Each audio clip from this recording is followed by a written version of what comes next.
بكماله كشف الدجى في جماله حسنت جميع خصاله صلوا عليه وآله. الحمد لله আল্লাহ পাক রব্বুল আলামিনের দরবারে অসংখ্য শুকরিয়া যে আল্লাহ পাক রব্বুল আলামিন আজকের পবিত্র জুমার দিনে আমি সমস্ত কাজ থেকে ফারিগ করে যাচাই বাছাই করে মহব্বত করে ভালোবেসে যে মহান রব আমাদেরকে পৃথিবীর মধ্যে সর্বোত্তম স্থান বাবার মসজিদে আসার এবং বসবার তৌফিক ইনায়াত ফরমাইছেন। সেই মালিকের দরবারে সকলেই অন্তর স্থল থেকে কালিমাত শুকর আদায় করে সকলে বলি আলহামদুলিল্লাহ। আলহামদুলিল্লাহ। লাখো কোটি দরুদ সালাম সাইয়্যিদুল মুরসালিন খাতামুন নবিয়্যিন ইমামুল আম্বিয়া رحمة عالم سيد العالم العظيم حبيب قبل جناب محمد رسول الله شكره صلى الله عليه وسلم. الله সর্বময় শুকর সুযোগ যে আল্লাহ পাক রব্বুল আলামিন আমাদেরকে এই দুনিয়াতে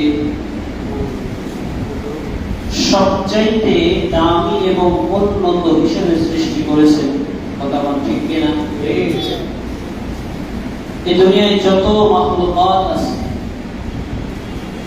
হাজার হাজার লক্ষ কোটি মাখলুকাতের মধ্যে হতে শ্রেষ্ঠত্ব দান করেছেন আমাদেরকে। কথা বল ঠিক কিনা? আর এই সমস্ত মাখলুকাতের মধ্যে হতে শ্রেষ্ঠত্ব দান করার পরেও এই মানব জাতির মধ্যেও মানুষের বিভিন্ন বংশে গোষ্ঠী বিভিন্ন জাতিতে ভেদাভেদ আছে না নাই? কথা বলা আছে না নাই? যে মুসলমানের ঘরে জন্মগ্রহণ করেছে সাধারণত নিয়ম হলো সে মুসলমান। কথা ঠিক না? যে হিন্দু বৌদ্ধ ইহুদি খ্রিস্টান বিভিন্ন ধর্মাবলম্বী শিখদের ঘরে জন্মগ্রহণ করে, যার গর্ভে জন্মগ্রহণ করে, বর্তমান আমাদের রীতি অনুযায়ী সে ধর্মে অবলম্বী। কথা ঠিক না? কিন্তু আল্লাহ রাসূল সাল্লাল্লাহু আলাইহি ওয়াসাল্লাম বলেন قال النبي صلى الله عليه وسلم كل مولود يولد على الفطرة الإسلام. আল্লাহ নবী বলেন যখন কোন সদ্য ভূমিষ্ঠ সন্তান দুনিয়াতে জন্মগ্রহণ করে, যখন কোন মানুষ দুনিয়াতে জন্মগ্রহণ করে, ওই সন্তানটা একমাত্র একটি ধর্ম এবং নীতির উপর জন্মগ্রহণ করে, তার নাম হলো ইসলাম। কথাটা ঠিক? সমস্ত ধর্মাবলম্বী যে দুনিয়াতে আসুক না কেন, চাই বৌদ্ধের ঘরে হোক, ইহুদি খ্রিস্টান ইহুদি নাসারাদের ঘরে হোক না কেন, আল্লাহ রাসূল বলেন ওই সময় ওই বাচ্চাটা মুসলমান। কথা কি বুঝাইতে পারলাম? আমার ঘরে সন্তান জন্মগ্রহণ করবে, আমি মুসলমান বলে সে মুসলমান, বিষয়টা এমন না, বরঞ্চ প্রত্যেকটা নবজাতক শিশু আল্লাহ রাসূল বলেন সে ইসলামের ফিতরতের উপরেই জন্মগ্রহণ। এরপরে নবী বলেন যে থাকে মা বাবা ভাই বোন আত্মীয় স্বজন যে তাকে লালন পালন করে, এই লালন পালনের ক্ষেত্রে তাকে আল্লাহ পাকের হাবিব বলেন এই লালন পালনের ক্ষেত্রে সে হয় মুসলমান হয়, তাই বৌদ্ধ হয়, নাই খ্রিস্টান হয়। তার মা বাবা তার গার্ডিয়ান তাকে যেভাবে শিক্ষায় শিক্ষিত করে, যে মতদর্শী বানাইছে সেই মতের হয়। কথা ঠিক কিনা? এই জন্য দেখবেন বহু মুসলমানের সন্তান আল্লাহ বিশ্বাস করে না, আছে না নাই? কথা বানাচ্ছে না নাই?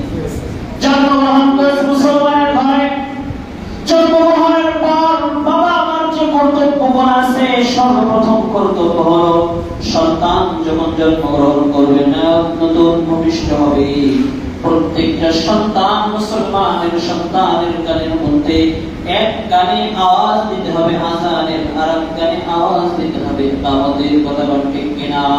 আপনি বাবা হিসাবে, আপনি মা হিসাবে, গার্ডিয়ান হিসাবে আপনার কর্তব্য আপনার সন্তানের কানের মধ্যে আল্লাহর নামের ধ্বনি উচ্চারণ করা।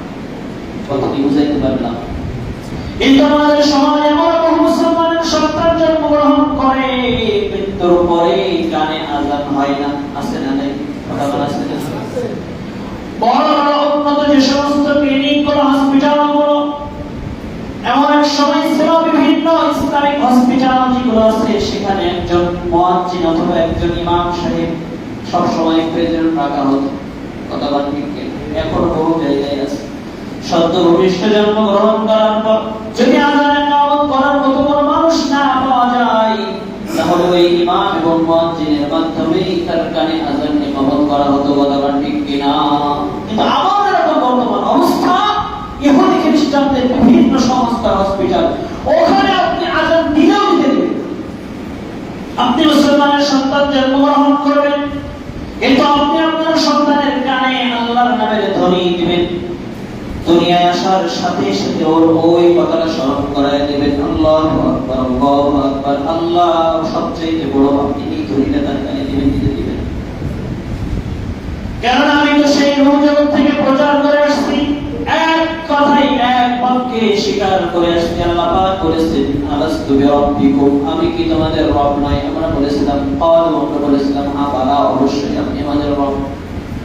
দুনিয়া আসার সাথে সাথে আল্লাহ পাক রব্বুল আলামিন শিখিয়ে দিলেন, বান্দা যখন কোন সন্তান ভূমিষ্ঠ হবে, আসার সাথে সাথে সে কিসের জন্য আসলো, আসার সাথে সাথে তার কানের মধ্যে আওয়াজটা পৌঁছে দাও। বলেন সুবহানাল্লাহ।